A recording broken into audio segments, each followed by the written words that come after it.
শ্ৰদ্ধেয় ৰাইজ, এটি ঘোষণা সমূহ ৰাইজ তথা গাহৰি ব্যৱসায়ীসকলক জনোৱা হয় যে অসম চৰকাৰৰ নিৰ্দেশ মৰ্মে ধূপধৰা সাপ্তাহিক বজাৰত সাময়িকভাৱে গাহৰি বজাৰখন বন্ধ ৰখা হৈছে। চৰকাৰৰ পৰৱৰ্তী নিৰ্দেশ নোপোৱালৈকে বন্ধ থাকিব। ঘোষণাটি আগবঢ়াইছে বিকালী মৌজা উন্নয়ন সমিতি ধূপধৰা। ইফালে 7খন-8খন জিলা বন্ধ আৰু এনেকুৱা হৈছে গাহৰি পোৱালিৰ কাৰণে বহুতে মানে হাহাকাৰ লাগি আছে। বহুতে কি হয়, বৰ্তমান জানুৱাৰী সময়ত বিহু আৰু বহাগ বিহু এইখিনি সময়ৰ কাৰণে মানে বহুতে গাহৰি মানে ৰাখিব বিচাৰে, পুহিব বিচাৰে, কিন্তু বৰ্তমান চাৰিওফালে ইমান বেমাৰৰ কাৰণে বহুতে পুহিব পৰা নাই।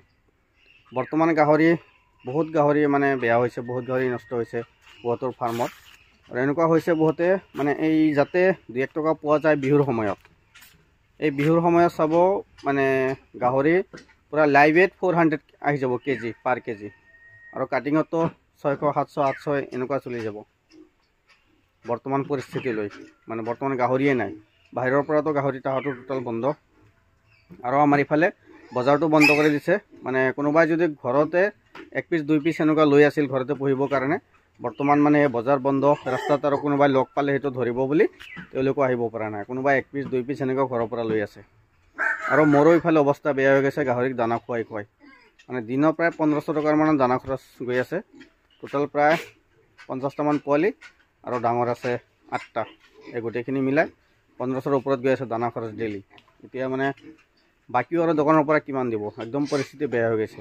আৰু ইফালে আৰু এটা প্ৰব্লেম হৈছে কি, মানে গোটেইখিনি ইয়াত ফিমেল আছে কেইজনমান, 5জনী ফিমেল আছে আৰু গোটেইকেইটা মেল। এইকেইদিন একেলগত আছিল, একেলগত থকাৰ কাৰণে কি হৈছে, ইয়াৰ পৰা প্ৰায় 4টামান মানে গাভিনী হৈ গৈছে। মানে গমেই পোৱা নাছিলোঁ, পিছতে গম পালোঁ। মানে ইহঁতৰ এই মেলবিলাকে নিজৰ নিজৰ কাম আৰম্ভ কৰি দিছে। আৰু মানে একেলগত থাকিলে কি হয়, মানে সোনকালে ইহঁতৰ মানে হিটত আহি যায়।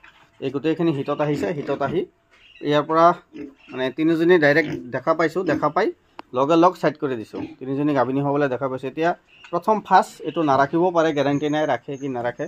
মানে পোৱালিৰ বয়স যিহেতু মানে 3 মাহ পাৰ হৈছে, 4 মাহ হোৱা নাই, আৰু এসপ্তাহমান বাকী আছে 4 মাহ হোৱাৰ। আৰু দানা পানীও বৰ্তমান কমকৈ দিয়া হৈছে যে, আৰু গ্ৰ'থ ইমান ক'ত আহিব। মানে খাই কৰিলে ভাল আছিল, খাইও কৰিব পৰা নাই বৰ্তমান পৰিস্থিতি লৈ। মানে ডক্টৰো মাতিব পৰা নাই, ডাঙৰ হৈ গৈছে বৰ্তমান, খাই কৰাত অসুবিধা হৈছে। আৰু ইয়াতো আছে পোৱালি, সৰু আছে ডাঙৰো আছে, মিক্সিং আছে, এইবিলাক পোৱালি চব। আৰু ইফালেও আছে পোৱালি, ডাঙৰ পোৱালি, 3 মাহ পাৰ হোৱা পোৱালি ইফালেও আছে।